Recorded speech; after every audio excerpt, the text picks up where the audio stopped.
Hai Sobat Sehat, balik lagi sama aku Rosida. Ini balik lagi sama aku kayak orang Jakarta saja.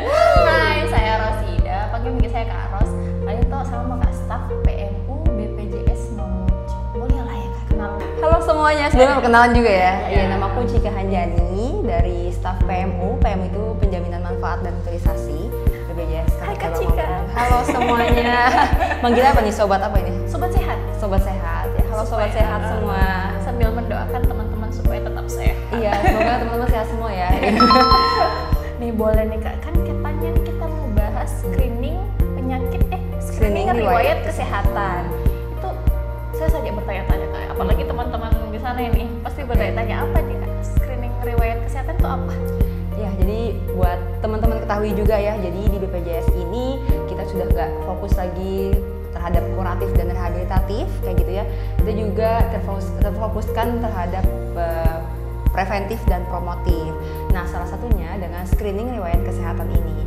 Jadi screening ini sebagai tools ya yang isinya tuh pertanyaan-pertanyaan terkait lifestyle yang dimana bisa mendeteksi resiko penyakit sedini mungkin seperti penyakit diabetes, hipertensi, gagal jantung dan juga gagal ginjal kayak gitu. Nah, dari situ teman-teman bisa istilahnya mengetahui nih resiko penyakit dini sedini mungkin apa yang teman-teman rasakan. Jadinya nanti teman-teman tuh kayak di hari tuanya tuh udah nggak istilahnya nggak terlalu Banyak penyakitnya seperti itu. Itu manfaat dan keuntungan screening riwayat kesehatan. Betul. Jadi di hari tua tuh lebih dapat menikmati. Betul, ya kayak intinya tidak kayak encok-encok gitu. mungkin ya. Benar. Karena kan sekarang kayak anak-anak muda aja banyak yang sakit diabetes, hipertensi kayak gitu. Ya apalagi yang baru-baru aku dari yang kayak banyak yang cuci darah kayak. Benar. Nah, itu juga salah satu kenapa memang BPJS itu sekarang istilahnya menggembur-gemburkan nih terkait promotif preventif kayak gitu. Kayaknya saya juga perlu kayaknya. Jangan kan nggak mungkin, aku juga perlu. Kita semua perlu. Kita semua perlu. Berarti ada golongan usia tertentu tidak Kak untuk ini? Jadi kalau misalnya screening riwayat kesehatan sendiri itu untuk usia intinya 15 tahun ke atas itu udah bisa screening riwayat kesehatan. Jadi kita 15 tahun? Aduh. 24. Oh, nggak apa-apa. Beda dikit ya 15 tahun. Berarti sudah bisa. Kayak gitu. Screeningnya bisa di atas 15 tahun itu bisa. Kayak gitu. Jadi sangat dini ya dari sejak Betul. sedini mungkin Sedini mungkin. dapat dicek. Jadi kalau ada nih tuh aura-aura bahwa Anda terkena penyakit, betul. bisa dideteksi ya Kak ya. Terus ini yang paling penting sebenarnya nih Kak. Ada tidak biaya tambahan ini untuk screening riwayat kesehatan ini? Nah, itu juga pasti yang mau ditanyakan ke teman-teman semua ya. Pasti. Saya mau diketahui. mewakili teman-teman. Iya, jadi kok screening itu gratis. Gratisnya teman-teman tuh bisa cek langsung di mobile JKN atau di website BPJS. Nanti teman-teman bisa langsung cek di Google atau di Mozilla kayak gitu ya. Cek di website screening BPJS Kesehatan, nanti langsung muncul. Nanti tinggal isi nomor kartu BPJS atau NIK KTP beserta tanggal lahir.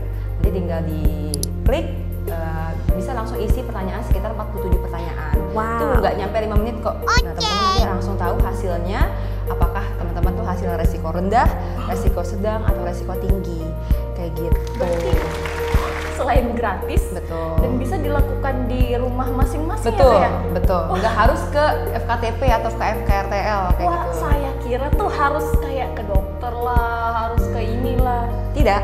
Wah, Bisa di mana aja, kapan saja, dan gratis. Itu intinya. waduh, ini kayaknya nanti setelah satu ini saya langsung memojokkan diri dulu untuk melakukan screening riwayat kesehatan. Boleh. Tapi pasti ada satu yang tidak bisa dia screening Kak. Apa tuh? Riwayat bahwa hati ini kesepian. Coba itu langsung ke psikolog mungkin. Enggak ya? Enggak juga kayaknya. Enggak juga ya. Terus itu kan tadi udah dijelasin juga nih sama Kak Cika tentang cara screening riwayat kesehatan tadi. Terus jadi penasaran Kak ini Kak, misal terdapat ada hasil bahwa saya ada, jangan saya deh, misal ada yang udah screening terus ada hasilnya bahwa dia punya resiko sedang atau tinggi tuh, apa yang harus saya lakukan untuk apa yang harus dilakukan untuk next step-nya nih Kak? Oke, jadi kan tadi sudah saya sounding lebih awal ya, bahwasanya di screening sendiri itu ada hasilnya namanya resiko rendah, resiko sedang, resiko tinggi. Nah tinggal gimana teman-teman tuh yang penting harus jujur ya misinya ya, biar tahu benar-benar apakah memang apa yang dirasakan teman-teman itu benar adanya kayak gitu. Biar kita tahu nih benar-benar nih hasilnya seperti apa. Karena kan memang untuk pertanyaannya sendiri itu kan lifestyle-nya teman-teman. Misal apakah sering minum kopi lebih dari 3 kali sehari, ataukah sering makan gorengan kayak gitu-gitu, atau sering kencing di malam hari kayak gitu-gitu pertanyaannya sekitar lifestyle kayak gitu. Nah itu nanti ketika teman-teman sudah isi nanti hasilnya misal rendah. Kalau rendah itu disarankan aja untuk menjaga pola hidup. Alhamdulillah. Yes. Gitu. Tandanya memang masih mungkin dikategorikan masih baik untuk kondisinya teman-teman. Kayak gitu. Apabila memang hasilnya ada resiko sedang ataupun resiko tinggi, itu disarankan teman-teman untuk ke FKTP-nya, FKTP masing-masing ya, atau yang terdekat gitu, untuk next step-nya untuk dicek kembali lebih lanjut apakah memang kondisi teman-teman itu butuh penanganan lebih khusus oleh dokter ataupun tenaga medis terkait kayak gitu. Berarti kalau ada resiko sedang atau tinggi itu mending ke FKTP langsung dicek. Nah kalau ada yang lupa lagi itu FKTP fasilitas kesehatan tingkat pertama. Contohnya puskesmas atau klinik atau apa lagi ya, klinik dokter gigi kayak gitu-gitu itu masuknya FKTP. Dan itu semua ada di mobile JKN. Tinggal kamu lihat kamu terdaftarnya di daerah mana.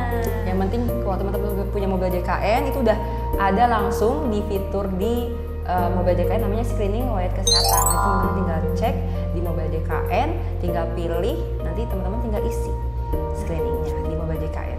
Ya masa dari kemarin ini episode masih tidak mendownload itu mobile JKN.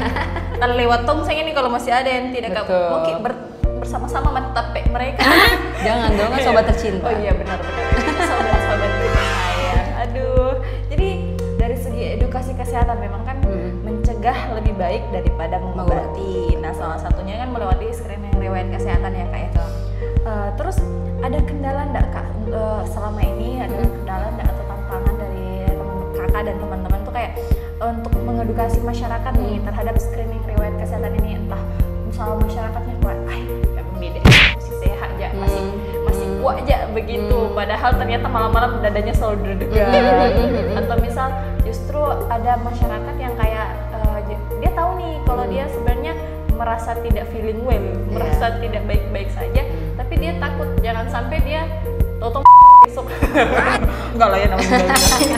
Mungkin ada aja loh ya gitu. Iya ada kan.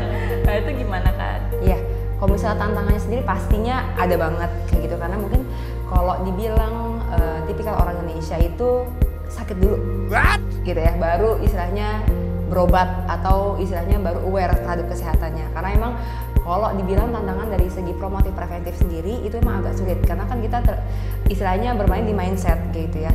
Jadi teman-teman tuh kalau screening ini kan kita istilahnya penapisan gitu, penapisan di awal. Istilahnya kita belum tahu nih kita terjangkit apa kayak gitu ya.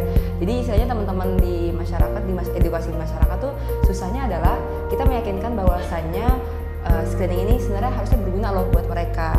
Masih susah di masyarakat untuk bisa istilahnya nih program ini tuh lebih masif lagi kayak gitu.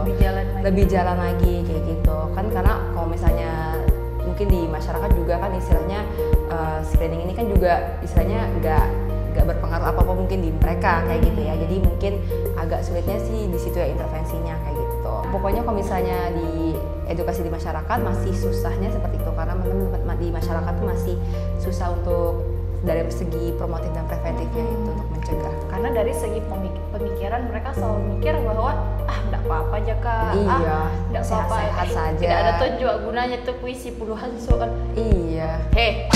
Mencegah lebih baik daripada mengobati. Jangan sampai diri ini tiba-tiba harus cuci darah besok. Ini kayak yang terjadi sekarang. Bener, ya kayak karena fun fact-nya nih berdasarkan data ya, ini aku berdasarkan data ya, bukan berdasarkan aku ya, berdasarkan data Riskesdas itu berdasarkan data penyakit tertinggi untuk kematian itu paling besar tuh diabetes, hipertensi, pokoknya penyakit yang katastropik. Intinya tuh penyakit yang istilahnya terhadap pola hidup, yang terhadap dihasilkan dari pola hidup. Kan kalau misalnya sekarang mungkin di media paling banyaknya mungkin kecelakaan atau apa, nah itu tuh cuma sebagian kecil. Sedangkan tuh penyebab kematian tertinggi tuh antaranya tuh hipertensi, diabetes, gagal ginjal, jantung kayak gitu. Itu yang selalu minum kopi, yang 24 jam minum kopi. Apalagi anak sekarang kan anak skena, anak culture gitu ya. Itu kopi memang bagus guys kayak ini, tapi tolong dikurang-kurangi kali ya. Secukupnya. Atau mungkin kalau tidak ditahukan pastinya apakah saya ini sudah resiko sedang, tinggi atau screening. Itu supaya tertohok itu hatimu dan kurang-kurangi itu minum kopi. Karena pasti ada penyebabnya Kak ya. Ada efek sampingnya terhadap tubuh, dan itu bisa kita cek di screening riwayat kesehatan tadi. Apalagi kan itu screening riwayat kesehatan tidak ada ruginya. Tidak sebenarnya. Kalau lakukan justru ada informasi terhadap dirimu sendiri, dan kalau kamu tidak lakukan ya itu efeknya ke kau sendiri, akhirnya terlambat tahu. Jangan sampai tahu-tahu ini kok besok. Jangan ya, nauzubillah min dzalik ya. Terus ini ada tips nggak Kak yang pengen dibagikan ke peserta baru nih, yang baru pertama kali mengetahui info ini, sebenarnya ke saya juga sebenarnya. Apa tips yang harus segera saya lakukan ini Kak? Karena kan baru ketahui informasi. Kalau misalnya tipsnya sendiri ya harus deh screening kayak gitu ya. Maksudnya nggak ada ruginya juga buat teman-teman semua untuk isi screening, malah lebih enak ketika teman-teman sudah tahu kondisi teman-teman seperti apa. Apabila memang nanti ada hasil resiko sedang kan bisa langsung secara lebih cepat gitu mengetahui apa yang harus dilakukan, apakah harus konsul ke dokter spesialis dan lain-lain kayak gitu. Intinya fungsinya, manfaatnya itu untuk teman-teman semua. Balik lagi ke teman-teman semua, bukan untuk BPJS ya.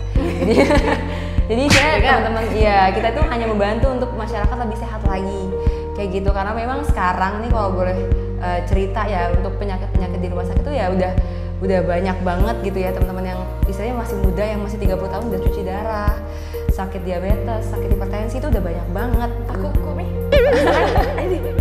bisa enggak saya isi sekarang? Jangan lah ya, nanti teman-teman menunggu ini.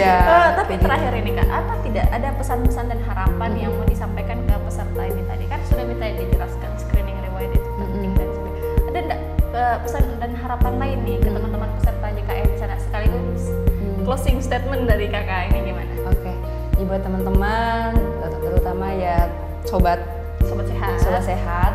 Intinya screening riwayat kesehatan ini sangat baik buat teman-teman semua untuk dapat melaksanakan kayak gitu ya. Karena selain dia mudah di mana saja, kapan saja, dan juga gratis ya, salah satunya itu ya. Itu paling penting. Iya. Nah, itu juga istilahnya gak ada ruginya buat teman-teman coba untuk screening riwayat kesehatan. Nah, untuk screening sendiri itu dilaksanakan 1 tahun sekali. Jadi misal teman-teman tahun ini udah, nah per tanggal 1 Januari 2025 bisa lagi ikut screening, karena kan mungkin per tahunnya itu kan pasti berubah ya kondisi teman-temannya. Jadi setiap tahunnya itu teman-teman bisa isi screening. Boleh, nggak hanya teman-teman, keluarganya juga boleh, bapak ibunya, sambil dicek juga screening riwayat kesehatan. Mungkin biar istilahnya keluarga-keluarga tercinta juga istilahnya terpapar informasinya, biar tahu juga kesehatannya gitu ya, penyakit yang dideritanya kayak gitu. Nggak ada ruginya buat teman-teman tahu kondisi teman-teman sedini mungkin untuk mencegah penyakit di kemudian hari. Pastinya. Betul. Ya, supaya kita semua berumur panjang. Betul, amin. Oke. Itu kayaknya informasi sangat penting tadi ini, dan ya saya nggak sampai di akhir ini Kak. Kenapa tuh? Sudah sampai kita di akhir ini. Padahal ini sangat informasi yang sangat penting, tapi ya pasti teman-teman sudah tahu lah ya. Betul. Ini yang kita maksudkan dari tadi. Dan kalau masih tidak dimengerti, nonton ulang Ki. Ya. Nonton ulang sekarang, kalau masih tidak dimengerti nonton ulang nih. Nah itu tadi sobat sehat. Tadi ini saya sama Kak Cika. Sampai jumpa dulu dan see you on the